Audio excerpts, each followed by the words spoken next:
अग्निपथ योजना को लेकर राष्ट्रीय लोकदल ने जो युवा पंचायतें कर रखी हैं, अब उसमें बड़ी संख्या में जो युवा हैं वो भी जुटने शुरू हो गए हैं। खास बातचीत करने के लिए हमारे साथ हैं राष्ट्रीय लोकदल के मुखिया और राज्यसभा सांसद जयंत चौधरी जी, जो आज यहाँ मुजफ्फरनगर के शाहपुर में जो युवा पंचायत हुई उसमें गरज करा रहे हैं। जयंती, आपसे जानना चाहूँगा कि देखिए, शामली से शुरुआत हुई और जो कारवा है वो आपका बढ़ता जा रहा है, लेकिन जैसे जैसे कारवा बढ़ता जा रहा है, आज आपको भी हमने देखा काफ़ी उत्साहित नजर आए जिस तरीके से युवाओं की और उनकी भीड़ थी।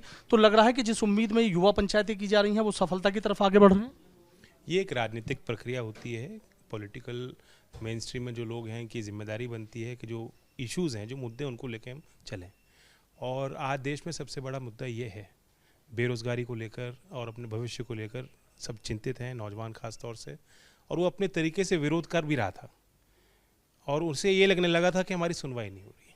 तो इसलिए उनके लिए हमने मंच बनाया है और हमारा प्रयास है कि एक ऑर्गेनाइज तरीके से, शांतिपूर्ण तरीके से उनकी आवाज़ उठे। सरकार को भी संज्ञान लेना पड़ेगा। हमारा मानना है, जैसे किसान के विरोध को देखते हुए वो कानून वापस हुए थे, भूमि अधिग्रहण कानून में जो पहला संशोधन लाना चाहती थी सरकार, तब भी आंदोलन को देख के सरकार पीछे हटी थी। तो लोकतंत्र में जो लोगों के आशीर्वाद से ही सरकारें बनती और बिगड़ती हैं, तो जनता में क्या चल रहा है, जो मुद्दे चल रहे हैं, जनता का क्या मिजाज है, क्या समर्थन है, इसको भाप के सरकार फैसले लेती है। इसलिए जो हम कर रहे हैं पंचायत, जिस तरह से लोग आ रहे हैं, हम सबको यही उम्मीद और विश्वास है कि सरकार हमारी बात मानेगी। अच्छा, पिछले दिनों जैसे देखा था कि हमने अग्निपथ योजना को लेकर हिंसा हुई थी पूरे देश में, जगह जगह कहीं ट्रेनें फूकी, कहीं बसें फूकी गई, लेकिन आपको लगता है जिस तरीके से आपने एक युवा पंचायत के तौर पर मंच दिया, वो चीज़ें बंद हो गई हैं और अहिंसा के रास्ते से आप चाहते हैं कि रास्ता निकल जाए? बिल्कुल, मॉब से गवर्न नहीं हो सकता देश। मॉब्स में फैसले नहीं हो पाते। मॉब में आप जिस तरह पंचायत में हम मुद्दों की बात कर रहे हैं वो नहीं हो पाती। तो वो तो एक विस्फोट हुआ था शुरुआती दौर पे और असामाजिक तत्व भी उसमें शामिल हुए होंगे ज़रूर। लेकिन जो मुख्य धारा में जो बच्चे थे, नौजवान थे, वो अपना विरोध चाहते थे कि हम व्यक्त करें। तो इसलिए हम जब पंचायत कर रहे हैं, उनकी बात कर रहे हैं, तो उस चीज़ को पसंद भी कर रहे हैं नौजवान। अच्छा, जिस तरीके से तीनों सेनाओं के प्रमुख आए थे और उन्होंने सीधा कहा था कि भाई ये एक अच्छी चीज़ है, बहुत से ऐसे युवा हैं कि भाई एक उम्र हो जाती है, उसमें भी कहीं ना कहीं बेरोजगार रहते हैं, तो अगर हम युवाओं को एक मौका दे रहे हैं, अग्निवीर बनने का मौका दे रहे हैं और उनके अकाउंट में भी एक अच्छी खासी रकम आ जाएगी, वो चाहे तो आगे कोई रोजगार कर सकते हैं और इनमें से कुछ युवाओं को हम आर्मी में लेंगे, तो दिक्कत कहाँ है? दिक्कत ये है कि आप 2019 के बाद आपने भर्ती की नहीं। 2019 और 19 से पहले 2-3 सालों को आप रिकॉर्ड को देखेंगे, ट्रैक रिकॉर्ड को, तो हर साल 70, 80, 90 हज़ार बच्चे भर्ती होते थे और वो फुल सर्विस, उनमें कई ऐसे हैं जो 15 साल सर्विस करके फिर वापस समाज में जाएंगे और उनको उसका बेनिफिट भी मिलता है, पेंशन मिलती है, तमाम बेनिफिट्स हैं जो रिटायरमेंट के बाद दिए जाते हैं। उससे आप उनको वंचित रखना चाहते हैं। कोई भी फैसला जब उसकी स्वीकार्यता हो या उसकी एक पब्लिक में एक डिमांड हो, तो वो फैसला सही माना जाता है। यहाँ बहुत जल्दबाजी में इतना बड़ा परिवर्तन, होलसेल परिवर्तन आर्मी में करना, जहाँ नमक, नाम और निशान को लेकर एक परंपरा है आर्मी की, उसको ध्वस्त कर देने वाली बात, तो ये समझ नहीं आ रही। कोई साइंटिफिक डिसीजन नहीं है। इस डिसीजन के पीछे कोई ऐसा नहीं लगता कि कोई पॉलिसी या प्रोग्राम है। ये एड हॉक डिसीजन मेकिंग है। मुझे तो नहीं लगता कि जैसे ट्रेनिंग जो 1 साल से 3 साल तक की ट्रेनिंग दी जाती थी, अब उसको उन्होंने कंप्रेस कर दिया है, 6 महीने में करना है। तो क्या 6 महीने की ट्रेनिंग मॉड्यूल उन्होंने विकसित किए हैं? और 4 साल ही क्यों, 5 साल क्यों नहीं? या ये सवाल उठाया था, मैंने भी देखा था, इसको मैं आपसे समझना चाहूँगा, 4 साल के पीछे की वजह क्या, थोड़ा सा वो एक बार और मैं आपसे समझ। जितना मैं समझ पाया हूँ वो ये है कि ग्रेच्युटी वो नहीं देना चाहते। ये फाइनेंशियली भी कोई अच्छा डिसीजन नहीं है, क्योंकि पेंशन की लायबिलिटी सरकार की तो 15 साल बाद थी और अब आप हर 4 साल में आपने लायबिलिटी बना दी है। तो सरकार को तो फाइनेंशियल आउटगो भी बढ़ गया है, क्योंकि अब आपको जो पैकेज देना है 10 लाख का, 11 लाख का, वो 4 साल बाद देना शुरू करना पड़ेगा, वरना आपकी पहली लायबिलिटी 15 साल बाद आती है पेंशन की। और सवाल ये है कि ये लोग बच्चे 4 साल के बाद क्या करेंगे? अब 10th पास कोई बच्चा अगर घुसा है, आपने उसको ट्रेनिंग दे दी 6 महीना, उसने 4 साल सेवा करी देश की, और जब वो लौट के जाएगा, क्या फिर पढ़ाई कर पाएगा? फिर वो 12th में जाएगा, फिर कॉलेज कर पाएगा? वो उस सिस्टम से भी बाहर हो गया, उस दायरे से भी बाहर हो गया। 4 साल तो पढ़ तो सकता नहीं। ये तो संभव नहीं है कि वो आर्मी में भी रहेगा, साथ साथ पढ़ाई भी करेगा। तो उस सिस्टम से आपने उसको निकाल दिया, तो आगे की संभावनाएं उसकी एक तरह से ख़त्म हो गई हैं और उसको आप पेंशन भी नहीं दे रहे हो। तो ये अगर 4 साल ना होके लंबे समय तक होता तो शायद लोग उसको मान लेते। और डिफेंस फोर्सेस को जो समझते हैं, जिन्होंने अच्छी लंबी सर्विस करी है और रिटायरमेंट के बाद भी बड़े बड़े ऑफिसर्स रहे हैं, उनके भी आप बयान देखेंगे, सब विरोध कर रहे हैं। मेजर जनरल बाना सिंह इतनी फेमस पर्सनैलिटी हैं, उन्होंने विरोध का ट्वीट किया, भले ही वापस उन्होंने उसको डिलीट कर दिया हो। कई ऐसे ऑफिसर्स हैं जिनके मैं टच में हूँ, एंड दे आर नॉट, ये स्वीकार नहीं कर रहे इस योजना को, समझ नहीं पा रहे। यहाँ तक कि कह रहे हैं कि ऐसी कभी चर्चा आर्मी में हुई नहीं। तो अगर ये थोपा जा रहा है आर्मी पे, तो ये भी बड़ा एक सीरियस मुद्दा है। बिजनौर की बात कर लें, अब यहाँ से आप बिजनौर जाएंगे और जिस तरीके से जो समापन है, बागपत पर नजरें टिक गई हैं अब लोगों की आके कि वहाँ क्या डिसीजन होगा। आज यहाँ भी हमने देखा कि इस युवा पंचायत में बहुत बड़ी संख्या थी लोगों की जो आवाज़ आई है कि दिल्ली चलो, तो क्या दिल्ली की तैयारी कर रहे हैं क्या? नहीं, ये तो अभी मन में तो ऐसी बात नहीं है, लेकिन जब लोगों की राय ली जाती है तो उसी आधार पे फैसले होने चाहिए, और सामूहिक निर्णय जो होते हैं जनता के बीच वो अच्छे होते हैं। तो इंतज़ार रहेगा, जो 16 तारीख बागपत की पंचायत है, तब तक जो मोमेंटम है, जो गति वो बनी रहेगी, और लोग आएंगे, अपने सुझाव देंगे, उसी से कुछ ना कुछ निकलेगा आगे का रास्ता। आपने कहा था ब्लड प्रेशर नापने आए हों, और मुजफ्फरनगर में सियासत का भी ब्लड प्रेशर की बात हो या किसी भी चीज़ की, हर चीज़ को बड़ी बारीकी से नापा जाता है, तो लगा वो ब्लड प्रेशर उस लायक है कि हाँ एक बड़ा आंदोलन खड़ा हो? मुजफ्फरनगर की अपनी परंपरा है, ये आंदोलन ये क्षेत्र के लोग करना जानते हैं, बहुत संगठित हैं, आपस में एक दूसरे का वो सहयोग भी करते हैं, इसलिए बड़े बड़े मूवमेंट खड़े हुए हैं। जितने किसान राजनीति के इतिहास को आप जानते हैं, स्टूडेंट हैं, और देश ने भी देखा है, जितने मूवमेंट हुए हैं उसमें मुजफ्फरनगर की एक विशेष भूमिका रही है। तो आज उन्होंने उसी तरह से लोग आए और समर्थन दिया, आशीर्वाद दिया, अपने सुझाव भी दिए। अच्छा, अब थोड़ा सा इस सेट के एक दो सवाल और मैं आपसे करूँगा। नुपुर शर्मा वाले मामले में आपने देखा सुप्रीम कोर्ट ने सीधा कहा देश से माफ़ी मांगे, तो लगता है कि कहीं ना कहीं जो बात उठाई जा रही थी कि उनकी वजह से बहुत सारी चीज़ें हुई। बिल्कुल, पब्लिक लाइफ में एक रिस्पॉन्सिबिलिटी है, एक मोरल रिस्पॉन्सिबिलिटी सबके कंधों पे है। हम नपीतुली बात करें, भले कम बोलें, लेकिन ऐसी कोई बात ना करें कि किसी को आहत कोई हो जाए, किसी की भावनाओं को ठेस पहुँचे। और उन्होंने तो बहुत ख़तरनाक बातें कही हैं, इंटरनेशनल रिपरकशंस उसके हुए हैं, हमारे देश की बदनामी हुई है। विदेशों में कई ऐसी सरकारें जिनके साथ हमारी अच्छी मित्रता है, व्यापार है, हमारे भारत के कितने लोग वहाँ रहते हैं उन लोगों के बीच, और उनको बराबरी उन्होंने दी है, पूरे अवसर दिए हैं।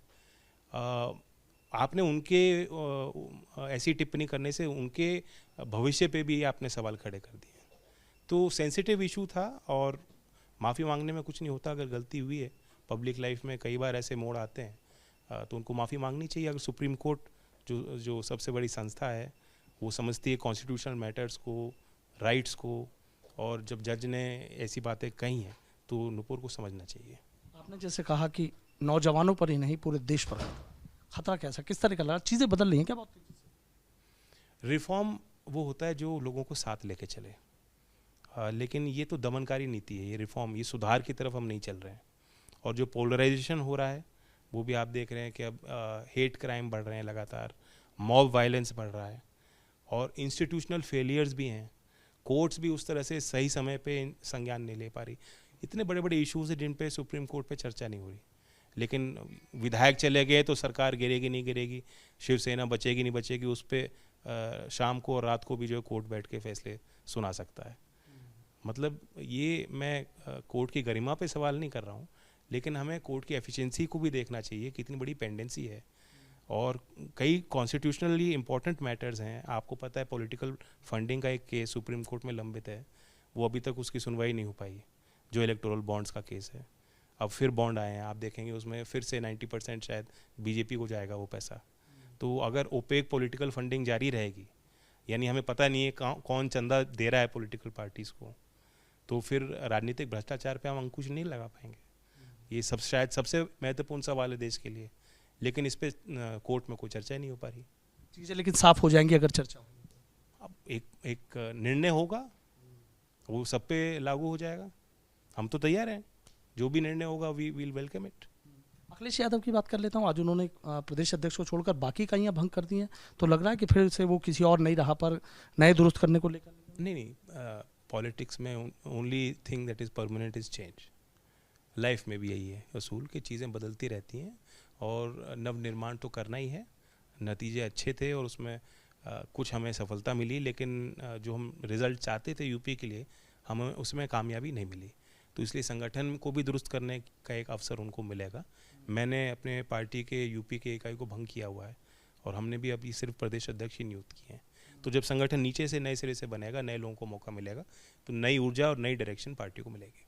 आखिरी सवाल, ओम प्रकाश राजभर हैं, साथ चल रहे थे, लेकिन अब देख रहे हैं कुछ ना कुछ ऐसा बयान दे देते, तो लग रहा है कि मतलब क्या हुआ एकदम अचानक? क्योंकि आप बहुत चीज़ों को बारीकी से समझते हैं, अखिलेश जी के साथ भी हैं, तमाम चीज़ें आप देखते हैं। जब कोई डिसीजन का मोड़ आता है तो वो साथ देते हैं और साथ रहे।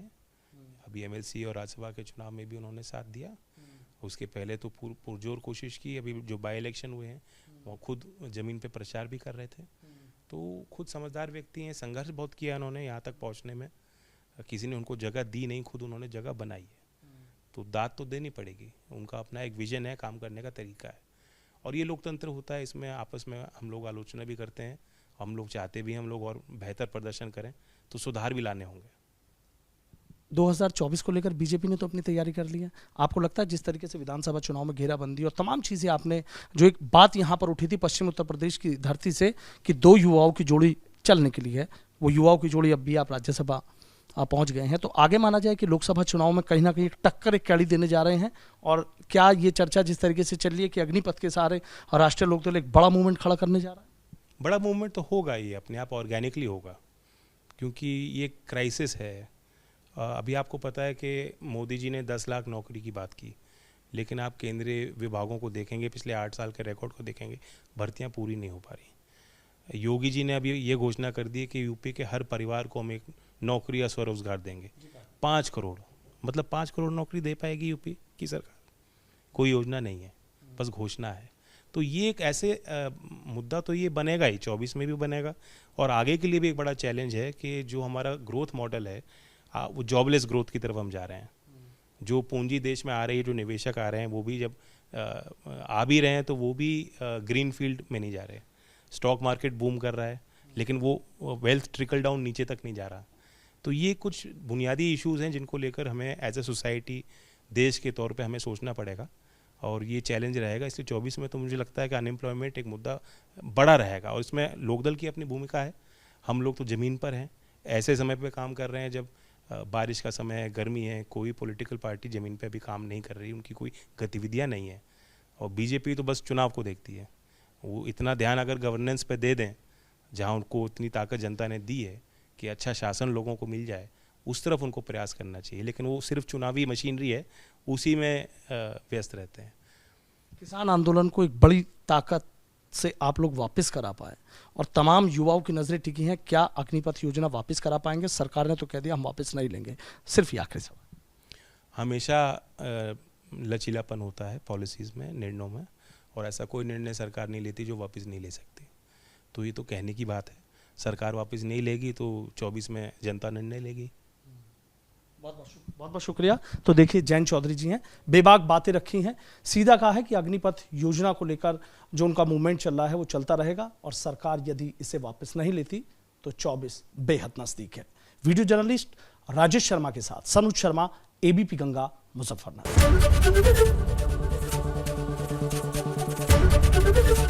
एबीपी गंगा, खबर आपकी, जुबान आपकी।